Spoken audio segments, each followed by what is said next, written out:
Morning. You sleep all day.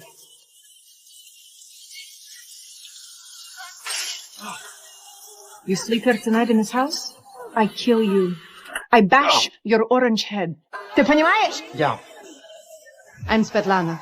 Some people say I'm like the moss on the Siberian permafrost, thrown onto the garbage dump in Chicago's South Side. I didn't wither away. I've turned everything around me into my own nourishment. My American story began with a tattooed thug named Harry, who paid to buy me from a brothel with one crude, simple purpose, to make his gay son go straight. I got pregnant quickly, so with Terry's gun to his head, Mickey had to marry me. At the wedding, I clutched flowers playing the eager bride.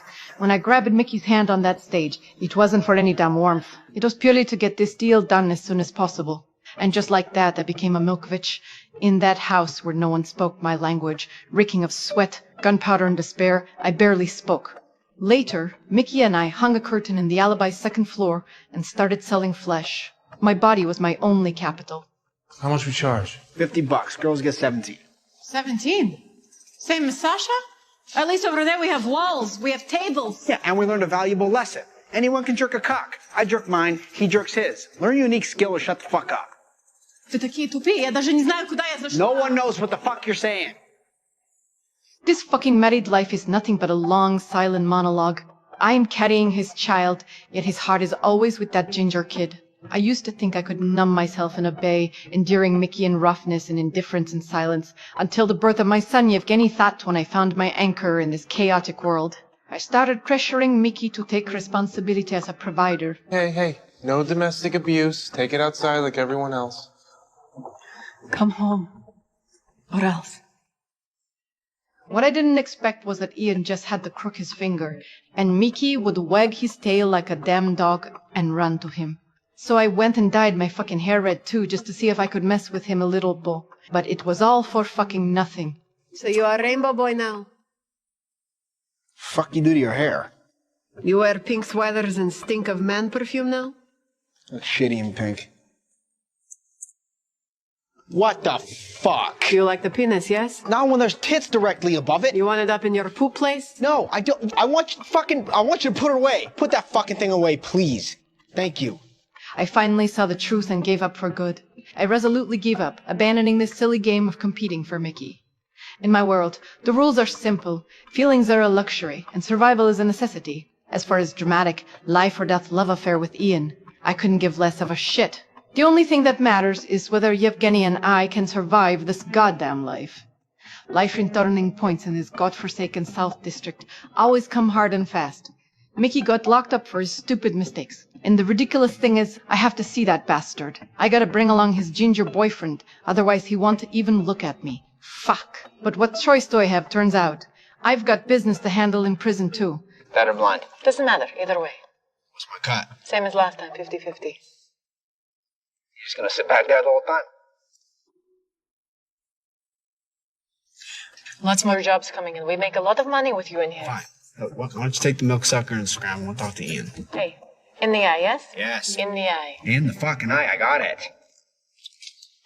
This so-called home has completely collapsed, but for me, this is not a desperate situation. On the contrary, it is liberation. Fortunately, I had already found a new host before. This time I wasn't about to be some deadweight accessory, but Kevin and his wife were losing their minds over their newborn twins. Bee's postpartum depression, coupled with the pressures of life, made her feel breathless. Your pain is my opportunity. I moved straight into their home and became a live-in nanny. When I have free time, I go to Elleberg to mix a few drinks and check out the venue. The qualitative change in our relationship stemmed from a chance incident. A wonderful chemistry has developed between V and me, evolving into an intimacy beyond friendship. As for Kevin, that big oaf, he was stunned at first, but eventually came around. Eventually became part of it as well. Monday will be V and Kev and Svetlana. Tuesday, just be V and Svetlana. Am I gonna get my own night with Svetlana? Oh shit, that's awesome. Do we all go on dates together? Who's gonna be the third wheel? In this way, we formed a stable household arrangement, while I gradually became the backbone of this household. But I soon realized that while the two of them had plenty of passion for running a bar, they had absolutely no business sense. Their accounting was as messy as a whorehouse of bedsheets. They couldn't even handle the simplest fucking arithmetic. So I took over their mess. My methods were fast and brutal. My mathematical talent was completely unleashed here, so efficient it terrified them. I began to get involved in more management affairs, prohibiting credit sales, increasing profits, and firing useless idiots. I was like a precision machine, calculating every penny that came in and went out. They started to rely on me more and more, and reliance is the beginning of a transfer of power. Here, gimme. Owner has to sign for it, bro. I am the owner, bro. Paperwork says Svetlana Fisher owns the joint. Old vendor changed labels on bottle, charged more for cheap liquor. Try change vendors. You have sheet? You can't just change the vendors and change the orders without telling us. I make decisions in bar now. It's easier this way. You have pen? Lana, what's going on? I am new owner of Alibi. Huh? To being a family again. Rock! I like this feeling of being in control of everything.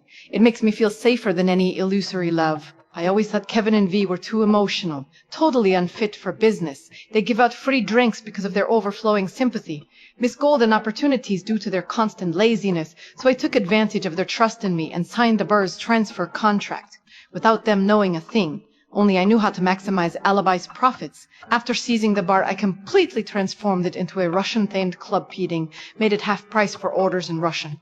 But the peaceful days didn't last long, actually turned me in for illegal immigration. I never expected that for these Americans, especially the idiots in the South Side. Something as abstract as feelings could matter more than cold, hard cash. And the cruelest irony, Kevin and V, the two people I hurt the most, for the ownership of the bar, they compromised with me once again. This time we each took a 1/3 stake. Shift change! Russian hour is over. It's Kentucky time. Everybody who isn't a red-blooded American, please exit the premises. Отваливайте! Рейстрatu, этот большой идиот заставит вас всех заплатить дважды. Давай. Holy shit. Like 60 Russians just walked out. I gotta figure out how to get my people in here. But this fragile calm was soon torn apart by a bitch who twisted her butt and walked into the A-Lee bar. And her cheap perfume reeked all over the bar. It was Lilia, my fellow townsman.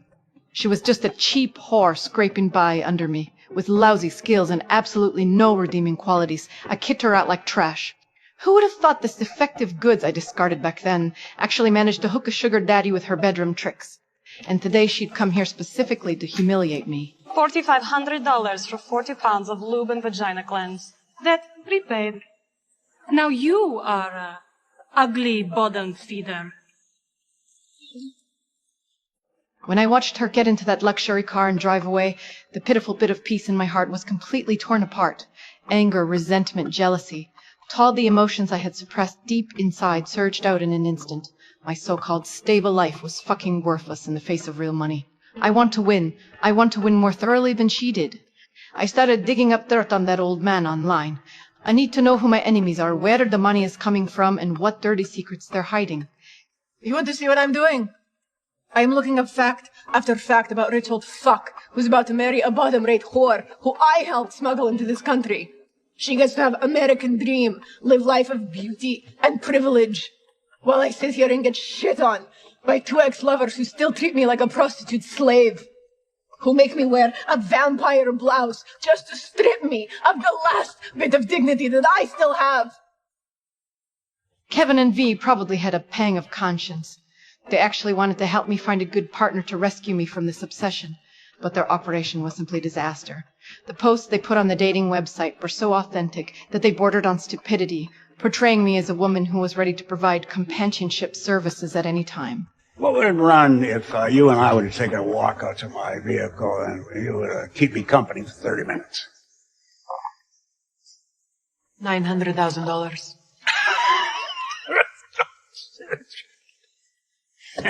$40. You take off your shoes so I don't get any dirt on my seat. Oh!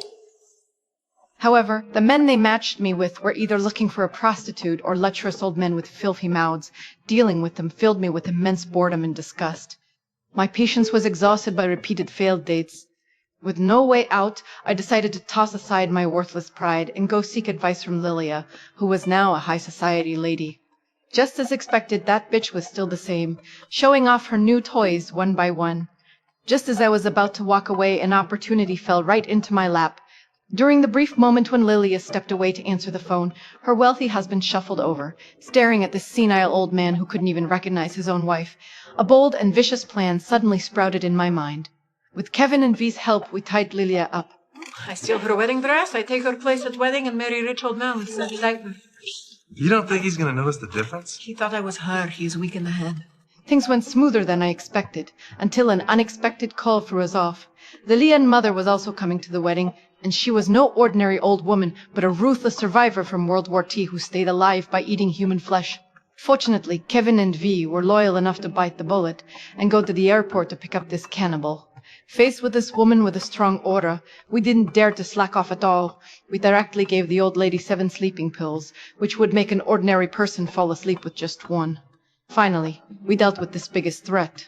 At this moment, I was wearing a wedding dress that didn't belong to me, about to marry into a wealthy family. Holy shit. You look... Incredible, right? You need to try on your tux. I have to wear a tux? You're giving away the bride. I am? Yeah, I have no father, so you do it. Wow, really? I'm honored. In this life, I only believe in 2 things. Myself and money, but Kevin and V are the only exceptions. They are the light in my abyss, and also the shadow that accompanies me into the abyss. Without them, there would be no me as I am today. From a penniless stranger in a foreign land to an ambitious fortune hunter, every step I've taken has been built on the desires and fears of others. What changes is the scene. What remains unchanged is my hunger. Don't talk to me about feelings, that the luxury only those born into comfort can afford.